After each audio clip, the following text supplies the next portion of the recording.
प्यारे बच्चों, सुप्रभात। गणित की आज ऑनलाइन कक्षा में आप सभी लोगों का एक बार पुनः स्वागत है। पिछले टर्न पर हम लोग समिश्र संख्या के बारे में अध्ययन किए थे।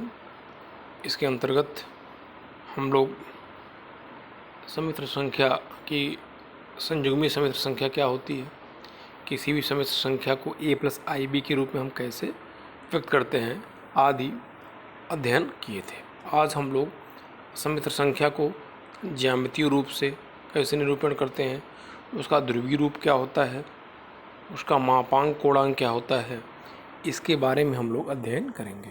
ठीक, देखिए, तो हम लोग जानते हैं जैसे कि कार्तीय कोऑर्डिनेट में, जैसे कोऑर्डिनेट ज्योमेट्री जब हम लोग पढ़ते हैं तो कोई यदि बिंदु लिखा हुआ है तो बिंदु को प्रदर्शित करने के लिए क्या करते हैं, एक्स एक्सिस ले लेते हैं, वाई एक्सिस ले लेते हैं। जहाँ दोनों को काटती है तो क्या कहा जाता है, मूल बिंदु कहा जाता है। मान लीजिए कोई बिंदु पी एक्स वाई है तो क्या करते हैं, बिंदु पी ले लेते हैं, यहाँ बना लेते हैं, बिंदु पी हो गया। यहाँ से एक्स एक्सिस पे लंब, यहाँ से एक्स एक्सिस पे लंब डाल देंगे, यहाँ से वाई एक्सिस पे लंब डाल देते हैं, और ये दूरी एक्स होती है और ये दूरी वाई होती है। ठीक, वहाँ भी देखा जाता है, ये आप लोगों को याद हो तो जब हम कोऑर्डिनेट ज्योमेट्री में, यहाँ ये हो गया एक्स एक्सिस, ये हो गया वाई एक्सिस, ये हो गया मूल बिंदु। मूल बिंदु का निर्देशांक क्या होता है, 0, 0 होता है। एक्स अक्ष पर वाई कोऑर्डिनेट 0 होता है और वाई अक्ष पर एक्स कोऑर्डिनेट 0 होता है। ठीक, यहाँ भी ये प्रथम, यहाँ जैसे देखा जाए प्रथम चतुर्थांश, द्वितीय चतुर्थांश, तृतीय चतुर्थांश और चतुर्थ चतुर्थांश। ठीक है, पहले में दोनों कोऑर्डिनेट मतलब एक्स और वाई क्या होता है, धनात्मक होता है। दूसरे वाले में एक्स ऋणात्मक होता है, दूसरे वाले में एक्स ऋणात्मक होता है, मतलब होता है इसमें दोनों धनात्मक होता है, दूसरे में एक्स ऋणात्मक होता है, वाई धनात्मक होता है, तीसरे में दोनों ऋणात्मक होता है। ठीक, और इस चौथे में एक्स धनात्मक होता है। इस तरह से कोऑर्डिनेट ज्योमेट्री बताया गया होगा, अभी नहीं बताया गया होगा तो हम फिर जब कोऑर्डिनेट ज्योमेट्री पढ़ाएंगे तो बताएंगे। ठीक, तो इसी तरह से जिस प्रकार से कार्तीय बिंदुओं को ठीक कार्तीय तल में व्यक्त किया जाता है, उसी प्रकार से यहाँ पे समिश्र संख्या, यदि कोई समिश्र संख्या z बराबर x प्लस आई वाई है तो हम क्रमित युग्म के रूप में उसको ऐसे x कामा वाई लिख लेते हैं। x क्या है, वास्तविक भाग है, और y क्या है, काल्पनिक भाग है। यहाँ देखिए x एक्सिस, यहाँ लिखा दो लाइन खींची गई, हॉरिजॉन्टल और वर्टिकल। ठीक, तो जो हम लोग वहाँ पढ़े थे एक्स एक्सिस पढ़ते थे, है ये सब कुछ यहीं पे। ये एक्स एक्सिस को यहाँ कहा जाता है वास्तविक एक्सिस, रियल एक्सिस कहा जाता है, वास्तविक अक्ष। ठीक, और वाई एक्स को कहा जाता है काल्पनिक अक्ष, इमेजिनरी एक्सिस कहा जाता है। ठीक, तो मान लिया गया कि कोई समिश्र संख्या z बराबर x प्लस आई वाई है, उसको हम क्रमित युग्म के रूप में x कामा वाई लिखते हैं। तो जैसे वहाँ था, मान लिया गया कि बिंदु P है जिसका निर्देशांक ठीक क्या है, x प्लस आई वाई या x कामा वाई है। यह समिश्र संख्या z बराबर x प्लस आई वाई या कहा जाए एक्स वाई को बिंदु P द्वारा प्रदर्शित किया गया है। P का निर्देशांक क्या हो गया, x कामा वाई हो गया। बिंदु P से x एक्सिस पर लंब डाल दिया गया है और बिंदु P से y एक्सिस पर लंब डाल दिया गया है। क्योंकि P का देखिए निर्देशांक x कामा वाई है, इसका मतलब यह दूरी जो है x हो जाएगी और ये दूरी हो जाएगी y हो जाएगी। ठीक, तो इस प्रकार से देखिए, अब ये वास्तविक अक्ष हो गया। वास्तविक अक्ष पर किसी भी समिश्र संख्या का जो काल्पनिक भाग होता है वह क्या होता है, 0 होता है। इसी तरह से काल्पनिक अक्ष पर समिश्र संख्या का वास्तविक भाग क्या होता है, 0 होता है।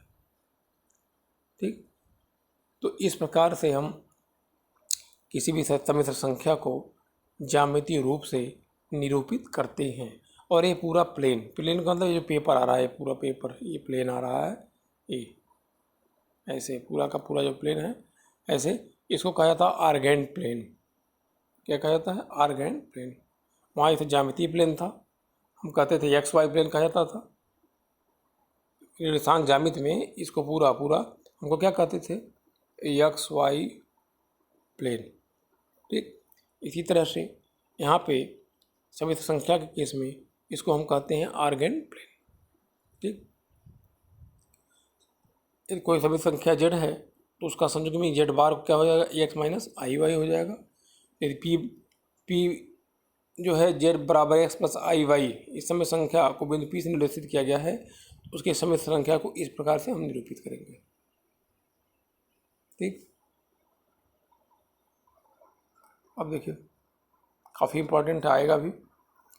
आगे आता है सम्मिश्र संख्याओं का मापांक।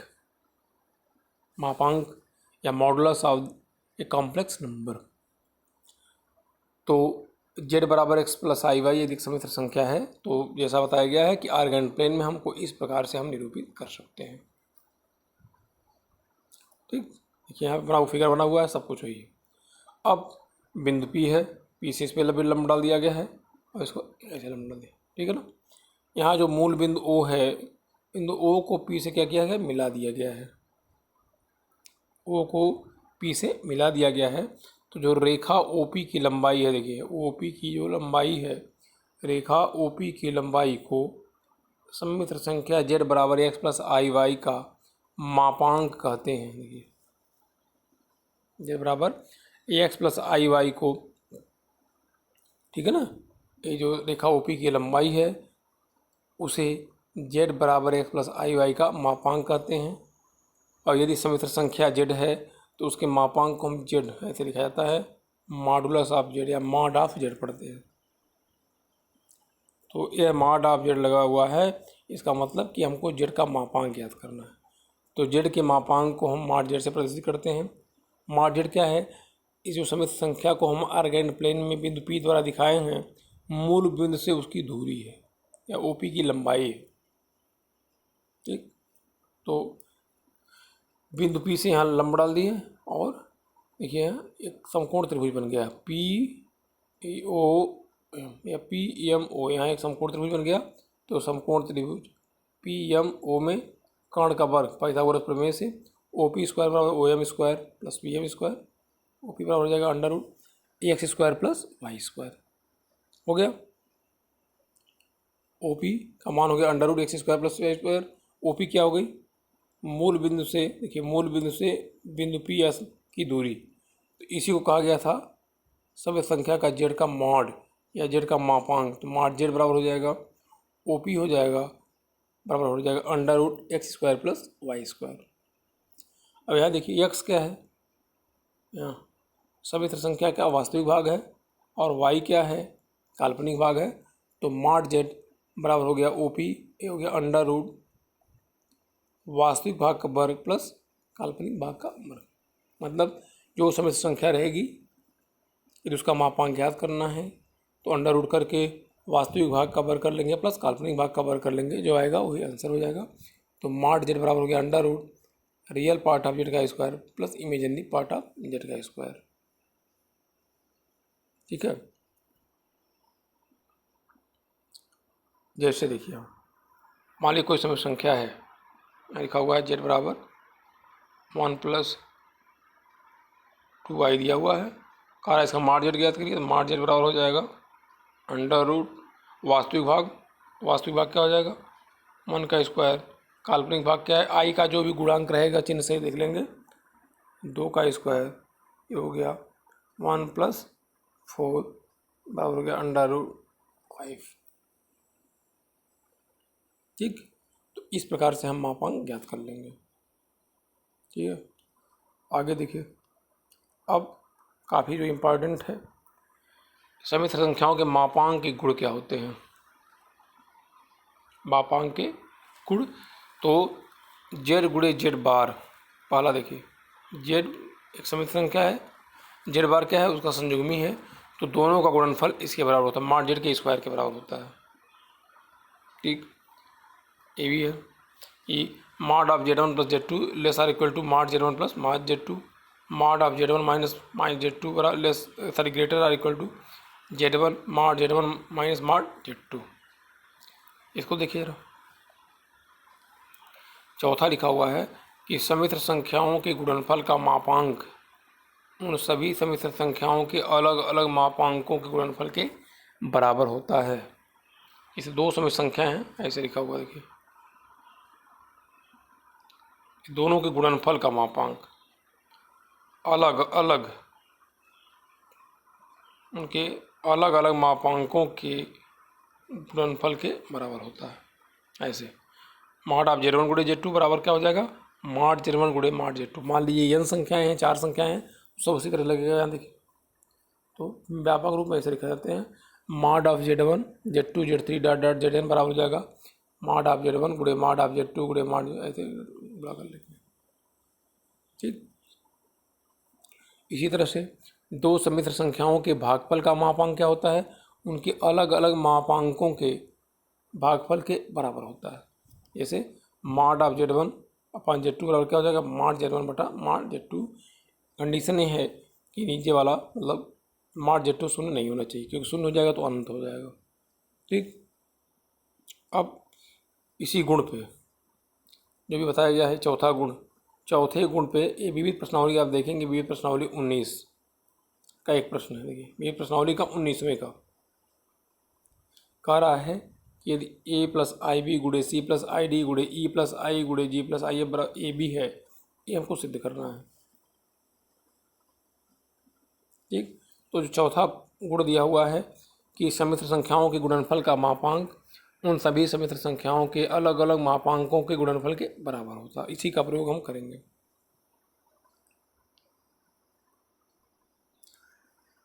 देखिए, ये चीज़ दिया हुआ है प्रश्न में, ये प्रश्न ये चीज़ दिया हुआ है, तो करेंगे क्या, दोनों पक्षों का हम क्या करेंगे, मापांक ले लेंगे। दोनों पक्षों का मापांक लेंगे। देखिए, ये हो जाएगा मॉड पूरा का पूरा बाएं पक्ष का मापांक हो गया, इधर हो गया दाएं पक्ष का। अब चौथा गुण क्या था, देखिए 1 2 3 4, ये 4 समिश्र संख्याएं हैं।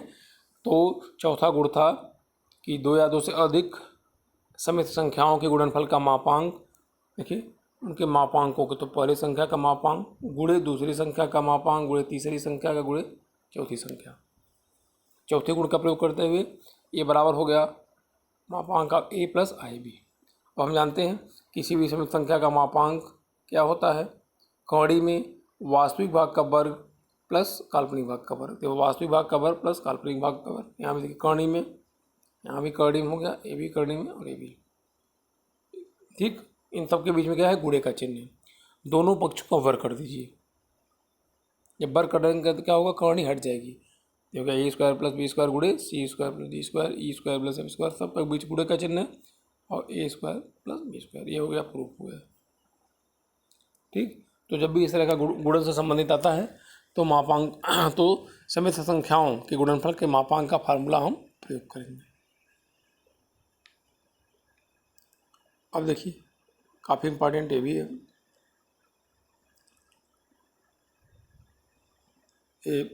है समिश्र संख्या का ध्रुवीय निरूपण। समिश्र संख्या का ध्रुवीय निरूपण, इसको अंग्रेजी में कहते हैं polar form, polar representation of a complex number. ठीक, तो जब हम किसी समिश्र संख्या को r और थीटा, स्मॉल r और थीटा के रूप में लिखते हैं तो उसका कहा जाता है वह समिश्र संख्या का ध्रुवीय निरूपण है। जैसे देखिए, ये बना हुआ है, एक समिश्र संख्या है z बराबर x प्लस आई वाई है, इसको क्रमित के रूप में एक्स वाई लिख दिया गया है। मान लिया गया कि समिश्र संख्या x प्लस आई वाई को बिंदु P द्वारा प्रदर्शित किया गया है। ठीक, बिंदु P से ये वास्तविक अक्ष है, ये वास्तविक हो गया, ये काल्पनिक हो गया। x अक्ष पर लंब डाल दिया गया है, क्योंकि m हो गया, ये सब कुछ वही है। अब मूल बिंदु से बिंदु P को देखिए, O से P को मिला दिया गया है, O से P को मिला दिया गया है, और ये माना गया है कि जो रेखा OP है, OP यह वास्तविक अक्ष के धनात्मक दिशा से एंटी क्लॉकवाइज कितना कोण बनाती है, थीटा कोण बनाती है। और अभी हम पढ़े मापांक में कि जो मूल बिंदु ओ से पी की जो दूरी होती है उसे क्या कहते हैं, मापांक कहते हैं। यदि यहाँ पे ओ पी बराबर क्या लिया, आर ले लिया गया है, मूल बिंदु से उस बिंदु की दूरी के आर ले लिया गया है, तो आर बराबर क्या हो जाएगा, मान जेड हो जाएगा। और यह जो सरल रेखा ओ पी है एक्स अक्ष की धनात्मक दिशा से कितना कोण बनाती है, थीटा कोण बनाती है। एक बिंदु पी से लंब डाल दिया गया, इसकी लंबाई चूंकि इसका निर्देशांक एक्स का वाई है तो यह दूरी एक्स हो जाएगी। अब देखिए समकोण त्रिभुज पी एम ओ से कास थीटा बराबर क्या होता है, आधार बटा कर्ण, आधार क्या है ओ एम है, कर्ण क्या है ओ पी, तो हो गया ओ एम बटा ओ पी हो गया। कास थीटा बराबर हो गया एक्स, ओ एम का मान एक्स है, उसको आर माना गया तो एक्स बराबर हो गया आर कास थीटा। ठीक, साइन थीटा बराबर होता है लंब, ये हो गया लंब हो गया, ये हो गया कर्ण हो गया, तो लंब पी एम कर्ण ओ पी, वाई बराबर हो गया आर साइन थीटा। तो यह एक्स बराबर आर का थीटा मिल गया, वाई बराबर आर साइन थीटा मिल गया। समिश्र संख्या क्या माना गया है, एक्स प्लस आई वाई, तो जेड बराबर हो गया एक्स प्लस आई वाई, एक्स का मान रख दिया आर का थीटा और वाई का मान हो गया आर साइन थीटा, तो हमारा जेड बराबर हो गया आर ब्रैकेट में कास थीटा प्लस आई साइन थीटा। इसी को समिश्र संख्या एक्स प्लस आई वाई का क्या करते हैं, ध्रुवीय रूप कहते हैं। जब समिश्र संख्या जेड को आर और थीटा के रूप में लिख लिया गया है तो इसे कहा जाता है ध्रुवीय रूप। अब समीकरण 2 में देखिए एक से भाग दे देंगे तो जगह आर साइन थीटा बटा आर कास थीटा वाई बटा एक्स हो गया, टेन थीटा बराबर हो गया वाई बटा एक्स, आगे बताया जाएगा ये थीटा बराबर लिखा जाता है tan inverse Y by X, tan inverse Y by x.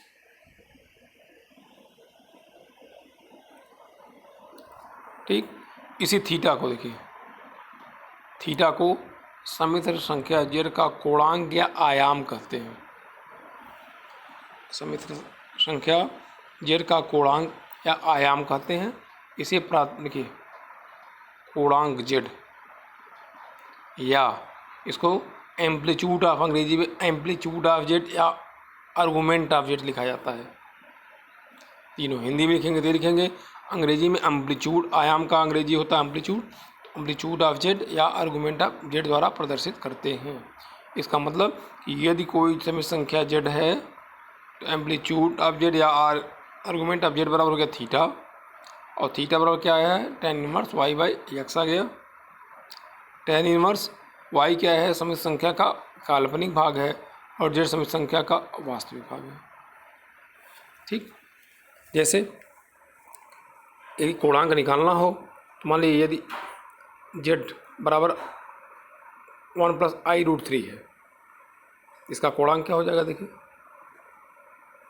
ये हो जाएगा टेन इनवर्स। ठीक, हो गया वाई का मान, काल्पनिक भाग कितना है, कर्ण में 3 है, वास्तविक भाग 1 है, ये हो गया कर्ण में 3, ये हो गया टेन इनवर्स हो गया। और टेन कर्ण में 3 किसका मान होता है, टेन पाई बाई 3 का मान कर्ण में 3 होता है। ठीक, अभी इन्वर्स बताया जाएगा, तो ये देखिए यहाँ टेन इन्वर्स बाहर है, इन्वर्स है, यहाँ टेन है, कैंसिल हो जाएगा, ये बराबर होगा पाई बाई 3, तो कोणांक कितना हो गया, पाई बाई 3 हो गया। मापांक, ठीक, जेड का मापांक तो क्या हो जाएगा, मॉड ऑफ जेड हो गया, बराबर हो जाएगा अंडर रूट, ठीक है ना, 1 प्लस देखिए अंडर रूट वास्तविक भाग का वर्ग, तो 1 का स्क्वायर हो जाएगा प्लस काल्पनिक, काल्पनिक भाग कितना है यहाँ पे, कर्ण में 3 है, कर्ण में 3, 3 1 4 हो जाएगा 2। इस प्रकार से हम मापांक और कोणांक किसी भी समिश्र संख्या का ज्ञात कर लेंगे। ठीक है, अब जैसे वहाँ पे था कि मापांक का गुण था, वैसे है किसी भी समिश्र संख्या की कोणांक का गुण क्या क्या होते हैं, जो कुछ गुण, कई गुण हैं लेकिन 2-3 लिखा हुआ है जो इम्पॉर्टेंट, फिलहाल जो किताब में आपके दिया हुआ है जिसे संबंधित प्रश्न दिए होंगे इसी को लिखा गया है। 2 देखिए, कोणांक ऑफ Z1 गुणे Z2, मतलब दो संख्याओं के गुणनफल का कोणांक, दो संख्याओं के गुणनफल का कोणांक उनके अलग अलग कोणांकों के योगफल के बराबर होता है। दो संख्याओं के गुणनफल का कोणांक 3 रहेगी, 3 हो जाएगा, तो दो संख्याओं के गुणनफल का कोणांक उनके कोणांकों के अलग अलग कोणांकों के योग के बराबर होता है। भागफल Z1/Z2, तो दो समिश्र संख्याओं के भागफल का कोणांक उनके अलग अलग कोणांकों के अंतर के बराबर होता है। और तीसरा है कि कोई समिश्र संख्या Z द्वियी है, उसका घात n है, तो कोणांक ऑफ Zn, Z घात n का कोणांक बराबर हो जाएगा n गुणे कोणांक का Z हो जाएगा। ठीक है।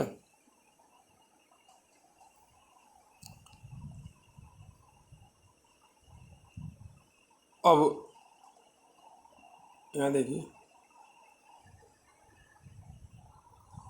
आता है समिश्र संख्या का मुख्य कोणांक क्या होता है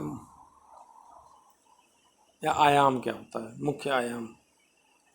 तो समिश्र संख्या के कोणांक थीटा का वह मान जो -पाई, देखिए ध्यान देना है, -पाई से लेकर के पाई के बीच में, पाई शामिल है, -पाई शामिल नहीं है, तो थीटा का वह मान जो -पाई से लेके पाई के बीच में होता है, संतुष्ट करता है, उसे समिश्र संख्या का मुख्य कोणांक कहते हैं। ठीक। किसी समिश्र संख्या का कोणांक या आयाम उस चतुर्थांश पर निर्भर करता है कि जिसमें वह बिंदु स्थित होता है। मतलब कोणांक ज्ञात करने के लिए हम देखते हैं कि वह बिंदु किस चतुर्थांश में स्थित है और उस चतुर्थांश के आधार पर उस समिश्र संख्या के मुख्य कोणांक का निर्धारण करते हैं। जैसे देखिए, मुख्य आयाम निकालना हो, इसका मतलब थीटा का मान क्या होना चाहिए, -पाई से लेके पाई तक होना चाहिए। यदि Z बराबर a+ib है तो हम a और b के चिन्ह के आधार पर उस बिंदु का निर्धारण करेंगे कि वह किस कोणांक में स्थित है, सॉरी किस चतुर्थांश में स्थित है, और उसके आधार पर उसका आयाम कितना होगा यह बताया गया है यहाँ पे। देखिए ए और बी दोनों, जैसे ऐसे लिख लिया जाए Z बराबर 1+2i, ए का मान क्या होगा, 1 हो जाएगा और बी का मान हो जाएगा 2। यदि ए और बी दोनों धनात्मक है, ठीक, तो जो थीटा का मान फार्मूले से आएगा, फार्मूले का मतलब कि tan थीटा बराबर क्या होगा, y/x से जो थीटा का मान जो आ जाएगा, ठीक, वही उसका मुख्य आयाम होगा। देखिए थीटा बराबर अल्फा, मतलब अल्फा लिया गया है, यहाँ आयाम अल्फा लिया गया है, मतलब कि अल्फा बराबर लिया गया है ऐसे y/tan इनवर्स y/x। इसका देखिए ग्राफिकल फिगर क्या है, ए और बी धनात्मक है, इसका मतलब ये प्रथम चतुर्थांश में जाएगा, इसका मतलब ये बिंदु P जो है ये प्रथम चतुर्थांश में आएगा। और जो यहाँ थीटा है, मूल बिंदु से वह बिंदु, देखिए मूल बिंदु से P इतना कोण बनाती है, वही अल्फा है, वही थीटा भी है। इसका मतलब इस स्थिति में जो अल्फा है वह π/2 से, देखिए 0 से π/2 के बीच में है, 0 से 90 के बीच में है। ठीक। अब दूसरा हमें a 0 लिखा हुआ है, b 0, मतलब कि वास्तविक भाग क्या और ऋणात्मक हो और काल्पनिक भाग धनात्मक हो। यदि इस तरह का रहेगा तो बिंदु कहाँ जाएगा, द्वितीय चतुर्थांश में जाएगा। देखिए द्वितीय चतुर्थांश में जाएगा। इस स्थिति में थीटा हो जाएगा पाई माइनस अल्फा। पहले हम, ठीक, इस फार्मूले से tan थीटा बराबर क्या होता है, y/x निकाल लेंगे। ठीक, y/x निकाल लेंगे, y का जो भी चिन्ह रहेगा, x का जो भी चिन्ह रहेगा, हम पॉजिटिव लेंगे। मॉड ऑफ लिखा, मॉड का मतलब केवल पॉजिटिव मान होता है। तो tan थीटा बराबर mod of y minus y/x हो जाएगा, जैसे ऐसे हो जाए -3/1, ये केवल 3 हो जाएगा। एब्सोल्यूट वैल्यू निकालेंगे तो थीटा का मान निकाल लेंगे। अब उसके बाद यदि वह द्वितीय चतुर्थांश में स्थित है तो कोणांक थीटा हो जाएगा पाई माइनस अल्फा, मतलब पाई में से उसको हटा देंगे तो यह जा करके मुख्य कोणांक होगा। ठीक, इसी प्रकार से तीसरे चतुर्थांश के लिए और चौथे चतुर्थांश के लिए हम करेंगे। यहाँ लिखा हुआ है तीसरे के लिए और चौथे के लिए।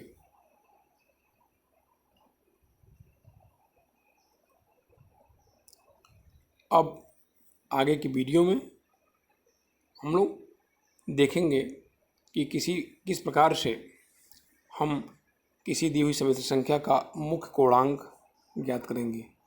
तो आप सभी लोग, अभी बताया गया इसके पहले कि जो मापांक का जो गुण है उस पर कुछ प्रश्न होंगे, कोणांक पे कुछ प्रश्न होंगे, ठीक, उनके जो गुण बताए गए हैं उस पर कुछ प्रश्न होंगे। इन सब पे जो भी प्रश्नावली में दिया हुआ है या जो किताब उदाहरण में दिया हुआ है उन सभी को हल करें। जो नहीं आएगा व्हाट्सएप ग्रुप के माध्यम से आप उसको ज़रूर पूछें। ठीक है, धन्यवाद।